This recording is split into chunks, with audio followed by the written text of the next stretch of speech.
விசிகாவுடைய அவர் மீது பல்வேறு குற்றச்சாட்டுகளை சுமத்தி அக்கட்சியிலிருந்து நான் விலக போறேன் அப்படின்னு சொல்லி விலகல் கடிதம் கொடுத்திருக்கார் முன்னாள் எம்எல்ஏ பனையூர் பாபு. அவர் என்ன சொல்லியிருக்கார், அதாவது ஏற்கனவே இந்த தேர்தல் பொழுதே அவருக்கு மீண்டும் அங்க செய்யூர்ல அவருக்கான சீட்டு கொடுக்கவில்லை, ஒதுக்கவில்லை என்ற ஒரு அதிருப்தியில் அவர் இருந்தாரு.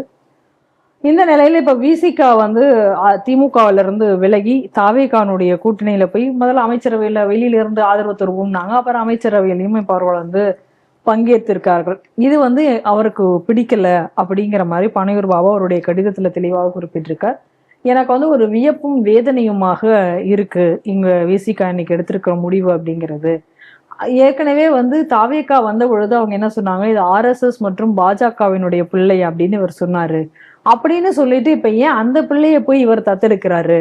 இதெல்லாம் கொள்கைக்கு பதவிக்காக இவர்கள் மாற்றி மாற்றி பேசுவது போல இருக்கிறது.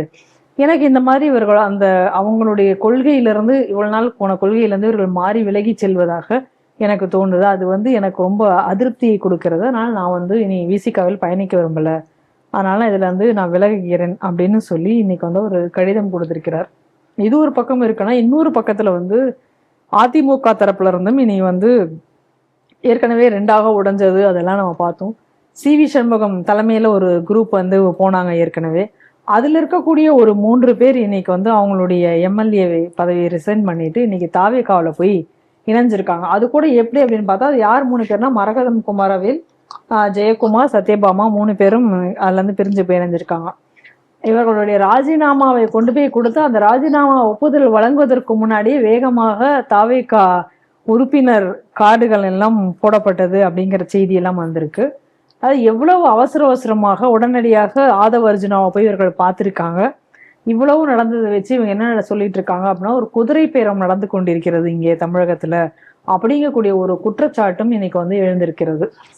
2 விஷயம் பார்க்கணும். முதல்ல பனையூர் பாபு முடிச்சுட்டு அங்கே போவோம். ஏன்னா அது கொஞ்சம் டீப்பான ஒரு சப்ஜெக்ட். பனையூர் பாபு இப்போ என்ன சொல்றார், கொள்கைக்கு விரோதமாக இவர்கள் செயல்பட்டு வருகிறார்கள், அதனால் இதெல்லாம் நம்மளால ஏற்றுக்க முடியாது, RSS BJP பெற்ற பிள்ளை, இதை நீங்கள் இப்போ வளர்க்க போகலாமாங்கக்கூடிய கேள்வியெல்லாம் அவர் கேட்குறார். சரி, அந்த கொள்கையில் அவர் கொஞ்சம் உறுதியானவராக இருந்தால் நம்ம இன்னைக்கு அவர் இந்த அறிக்கையெல்லாம் விட்டால் நம்ம வரவேற்கலாம். ஏங்க வேங்கவையில் ஒரு துரோகம் நடந்தது இல்லை? ஆமா. அப்ப இந்த சமுதாயத்திற்கான கொள்கைன்னு சொல்லித்தானே இந்த கட்சிக்கு வந்தார் பனையூர் பாபு. கண்டிப்பாக. அன்னைக்கு வரும்போது திமுகவை எதிர்க்காத விசிகாவை விட்டு நான் வெளியேறுகிறேன் அன்னைக்கு அவர் ஏன் சொல்லலை? அப்ப இவருக்கு இவர் விடுதலை சிறுத்தைகள் MLA-யாக திமுக ஆட்சியில் இருந்தார், அதனால சொல்லலை. சரி, கொள்கை கிடையாதப்பா நமக்கெல்லாம். இப்ப நம்ம வெளியில வந்த இந்த பேனரை கொடுக்க வேற ஆள் காத்துக்கிட்டு இருக்கு, அதனால நான் பேனரை வாடகைக்கு விட்டுருக்கேன் அப்படின்னு திருமாவளவன் சொன்னார்ல திமுக ஆட்சி இருக்கும்போது. சொன்னாரு. அப்ப பேனர் வாடகைக்கு விடுற கட்சி தான் விசிகாவா? இன்னைக்கு பேனரை வாடகைக்கு விட்டுருச்சுங்கிறது தான் அவருக்குள்ள குற்றச்சாட்டு. கொள்கை இல்லாம நீ இவனுக்கு விட்டா பேனரை அங்க வாடகைக்கு விட்டா உனக்கு கொள்கை இல்லைங்கிறாரு. இப்ப நீ திருமாவளவன நீங்க ஓப்பனா தானே சொன்னாரு. ஏன் அன்னைக்கு இவர் ஏன் எதுக்கல பனையூர் பாபு? நீங்க எதிர்க்க வேண்டியதானே?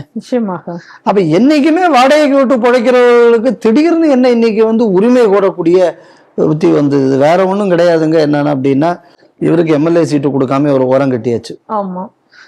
இயக்க மேல தாவேகாவோட இவங்களும் கூட்டணி போயாச்சு. இப்ப இவருக்கு போக்கடம் கிடையாது. இப்ப இப்படி வெளியில இவர் சொல்லியாச்சுன்னா திமுகவுக்கு சாதகமா போயினா திமுகலயே வேற ஏதாவது கட்சியில நமக்கு இடம் கிடைக்குமா அப்படிங்கிறதுக்க வேண்டி சூப்பரா துண்டப்பட்டு, இல்லைன்னா திமுக காரங்களே சொல்லித்தான் இந்த அறிக்கையை விட விட்டாங்களான்னு நமக்கு தெரியாது. ஏன்னா இதெல்லாம் தமிழ்நாட்டுல சகஜம். அதனால இது என்னை பத்தி ஈயத்தை பார்த்து பித்தளை இழிச்சுதான்னு சொல்லி ஒரு பழமொழி உண்டு. இந்த மாதிரி இது என்னன்னா, இங்கேயும் வாங்கித்தான் செய்தாங்க, அங்கேயும் வாங்கித்தான் செய்தாங்க, எல்லா பக்கமும் வியாபாரிகள் தான். இல்லை இந்த வியாபாரி என்ன மேல, அந்த வியாபாரி என்ன கீழ்.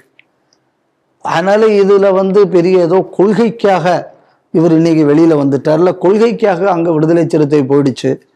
இல்லைன்னா இந்த கொள்கைக்காக தான் இவ்வளவு நாள் விடுதலை சிறுத்தை இருந்தது. அப்படி நீங்க கொள்கைக்காக இருந்திருந்தாச்சுன்னா தமிழ்நாட்டில் நடந்த இவ்வளவு பட்டியல் இனத்துக்கு எதிரான வன்முறையை பத்தி நீங்க என்ன பண்ணீங்க?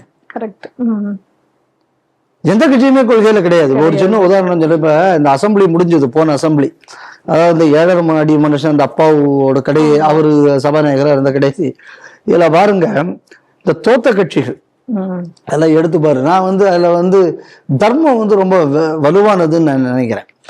கடைசியா எல்லா உறுப்பினர்களுக்கும் உரையாற்றுவதற்கான சந்தர்ப்பம் இருந்தது. இதுல பாருங்க, யாராவது ஒரு ஆள் இந்த வேங்கை வயலை பத்தி எவனாவது ஒருத்தன் இந்த விடுதலை சிறுத்தைகள்ல இருந்து யாராவது பேசினாங்களா? இல்ல, யாருமே அதை பத்தி பேசல. சரி, எவ்வளவோ ஆணவ கொலைகள் இருந்தது, அதை பத்தி ஏதாவது இல்ல, ஒண்ணும் பேசல. ஆனா அவங்களே எல்லாரும் அவங்க பேசி எல்லாம் முடிச்சுட்டாங்க.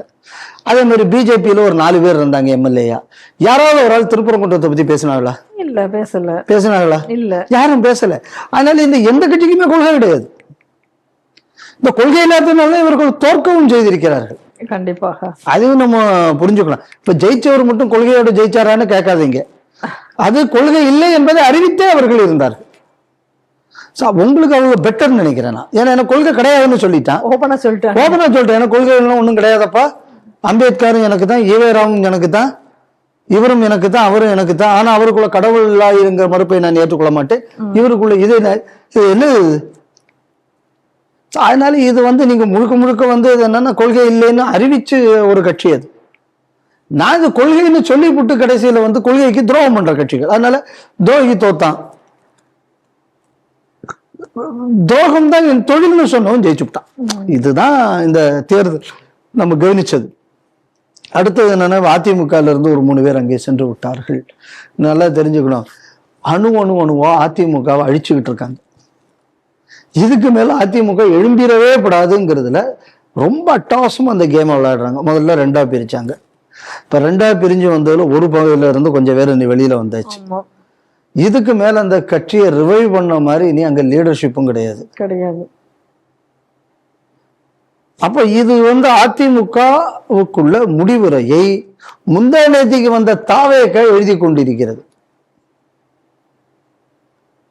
ஏன்னா இதுல வந்து அதிமுக காரங்க இதை பத்தி பெருசா கவலைப்பட போறதும் கிடையாது. அதுவும் ஒரு கூட்டம், அதுக்கும் கொள்கையும் கிடையாது, நாங்கிட்டையும் கிடையாது, அதுவும் அப்படியே ஓடிக்கிட்டு இருக்கு.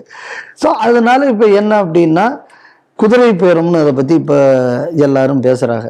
நான் ஆரம்பத்திலேயே நான் சொன்னேன், எல்லா கட்சிக்காரனும் தானடா தொட்டு கொடுத்தான், எந்த கட்சிக்காரன் தொட்டு கொடுக்கல. 2வது இதை பாருங்க, இவங்க இந்த மாரிப்புறம் அம்புட்டு பேர் ஆதவர்ஜுனாவை தான் போய் பாக்குறாங்க. இப்பவும் இந்த சிஎம் வந்து ஒரு எம்எல்ஏ கூட போய் பார்க்க முடியாது. கட்சி மாதிரி போற ஒரு எம்எல்ஏ கூட இந்த சிஎம் போய் பார்க்க முடியாது. அப்ப இவர் என்ன பண்ணிக்கிட்டு இருக்காருங்க? டெய்லி காலையில என்னடான்னா, பள்ளிக்கூடத்துக்கு பசங்க போற மாதிரி டிஃபன் பாக்ஸ் எல்லாம் எடுத்து போகிறார். டிஃபன் பாக்ஸ்ல தான் சாப்பிட்டாரு. அதுக்கப்புறம் அவ அம்மா போய் இந்த டவலை வச்சு வாயை தொடச்சு விட்டாங்கிறது மட்டும்தான் சொல்லலை. வேற அம்புட்டி போட்டு அந்த ப்ரமோஷனை பண்ணிக்கிட்டு இருக்காங்க. ஆமா, பிரச்சனை என்ன அப்படின்னு சொன்னா, இப்ப எல்லாருமே ஆதவர்ஜுனா, இவர் தான் சொன்னாரு, பல பவர் சென்டர் கிடையாது, நான் மட்டுமே தான் பவர் சென்டர். இந்த விஜய் பேசினாரு. இப்ப ஆதவர்ஜுனா பவர் சென்டர் இல்லாம எப்படி செயல்பட்டுக்கிட்டு இருக்காரு? சரி, இந்த கட்சியை அடிப்படையில் வளர்த்தது புசி ஆனந்த். ஆனா இன்னைக்கு ரியல் பவர் சென்டர்ங்கிறது யாரு? ஆதவர்ஜுனா. அப்ப இதுல இருந்து நம்ம என்ன புரிஞ்சுக்கணும்னா, லாட்டரி பணத்தில் நடக்கக்கூடிய ஒரு கட்சி. இந்த பணம் தான் திமுகவுக்கும் போயிருக்கு, இந்த பணம் தான் பிஜேபிக்கும் போயிருக்கு. அதையும் நம்ம ஞாபகம் வச்சுக்கணும்.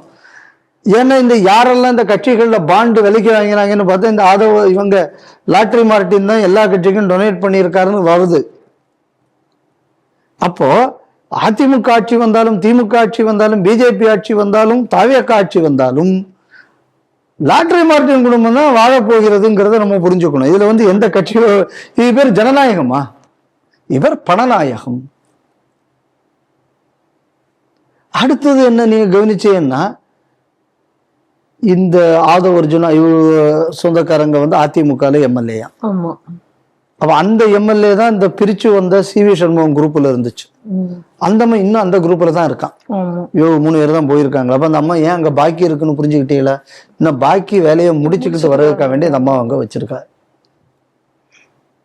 அப்ப உங்களுக்கும் திமுகவுக்கு என்ன வித்தியாசம்? சரி, கட்சியை இப்படி உடைக்குது, குதிரை பேரமாச்சு, இது எந்த விதத்தில் நியாயம்? இன்னைக்கு பல கேள்விகள் எல்லாம் கேட்டுக்கிட்டு இருக்காங்க. இதை முன்னாடி எந்த கட்சி பண்ணல? எல்லா கட்சியும் தானே இந்த குதிரை பேரத்தை பண்ணிக்கிட்டு இருக்கியே. ஆமா, காங்கிரஸ் பண்ணலையா, இல்ல பிஜேபி பண்ணலையா, இல்ல திமுக பண்ணலையா? எந்த கட்சி பண்ணல? எல்லா கட்சியும் தான் பண்ணிக்கிட்டு இருக்கு இல்ல. அதனால நீங்க பண்ணின வேலையை புதுசா வந்தாலும் வேலையா, நீங்கள்லாம் என்ன கொஞ்சம் வளர்ந்து படிச்சு பண்ணீங்க. இப்பயே இவங்க வரும்போதே பண்ண தொடங்கி விட்டா அப்படி அதான் இவங்களுக்கு வைத்தறிச்சல். என்னடா நம்ம இவ்வளவு சீசன்டா நம்ம பண்ண அவ்வளவு அடிச்சாட்டியத்தையும் ஒருத்தன் ஓவர் நைட்ல வந்தவனே பண்றானே, வழிகாட்டி இருக்காங்களே, கைடு இருக்கு. ஆமா, அப்ப இது திராவிடத்தின் வெற்றி அப்படின்னு தான் நம்ம சொல்லணும். ஏன்னா இவ்வளவு வருஷம் இவங்க என்ன ஒரு பண்பாட்டை தமிழகத்துக்கு கொடுத்தார்களோ அதை கரெக்டா தமிழக வெற்றி கழகம் இன்னைக்கு ஃபாலோ பண்ணிட்டு இருக்கு. கைடு இருக்குல்ல ஆல்ரெடி, அந்த கைடு அப்படியே ஃபாலோ பண்ணிருந்தோம். ஆமா, அது பேர் இப்ப என்ன சொல்லுவாங்க, அது கைடுன்னு சொல்லப்படாது. இந்த போராட்டம் எல்லாம் வந்தாச்சுன்னா அதுக்கு என்ன புக்கும்பாங்க, டூல் கிட். அந்த டூல் கிட் தான் நீங்க தயார் பண்ணி கொடுத்துட்டே இல்ல. அதனால இனி அந்த டூல் கிட்டை எல்லாருக்கும் தெளிவா பண்ண பாருங்க. மந்திரி சொல்லும் போது ஏன் 10 ரூபா கூட வாங்குறோம் தெரியுமா, பாட்டிலுக்கு 10 ரூபா பாட்டு பாடினது எப்ப எலெக்ஷன்ல. இப்ப என்னடான்னா அந்த 10 ரூபாய் ஏன் வைக்கிறோம்னு நியாயப்படுத்தி பேசுறது யாரு, அதே அவங்க அமைச்சர் தான். திமுக அப்படித்தானே பண்ணுவாங்க. அந்த டூல் கிட் கரெக்டா ஃபாலோ ஆகுதா? அதனால இதுல ரெண்டுக்கு எந்த வித்தியாசமும் கிடையாது. இது தாவேகா அரசு என்பதை விட திமுக 2 அப்படின்னு நம்ம புரிஞ்சுக்கணும்.